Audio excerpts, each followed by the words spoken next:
ప్రజారోగ్యానికి కాంగ్రెస్ ప్రభుత్వం పెద్దపీట వేస్తుందని లింగంపేట కాంగ్రెస్ పార్టీ మండల అధ్యక్షుడు నారగౌడ్ అన్నారు. ఎల్లారెడ్డి ఎమ్మెల్యే మదన్ మోహన్ ఆదేశాలతో లింగంపేట మండల కేంద్రంలోని వివిధ గ్రామాలకు సంబంధించిన CMRF చెక్కులను గురువారం మండల కాంగ్రెస్ పార్టీ అధ్యక్షులు బుర్ర నారగౌడ్ ఆధ్వర్యంలో పంపిణీ చేయడం జరిగింది.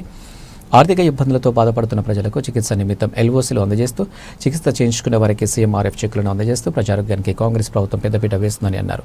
ఆపదలో ఉన్న వారికి ఎమ్మెల్యే మదన్ మోహన్ ఆపద్ బాంధవుడిలా నిలుస్తున్నారని కొనియాడారు. మండల అధ్యక్షులు నారాగౌడ్ అన్నారు. సంక్షేమ పథకాల అమలుతో పాటు నియోజకవర్గ అభివృద్ధితో ఎమ్మెల్యే మదన్ మోహన్ పాత్రను ఆయన అభినందించారు. CMRF చెక్కులను స్వయంగా ఇంటికి వచ్చి ఇవ్వడంతో నాయకులను ప్రజలు అభినందించారు. కార్యక్రమంలో కాంగ్రెస్ పార్టీ నాయకులు పాల్గొన్నారు.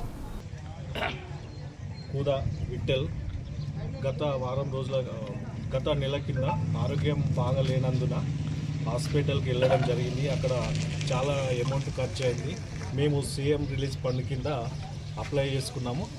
అదేవిధంగా మాకు ఈరోజు చెక్కు రావడం జరిగింది. సయాన మండల కమిటీ వాళ్ళు మా మామయ్య వాళ్ళ ఇంటికి వచ్చి వారికి అందజేయడం జరిగింది.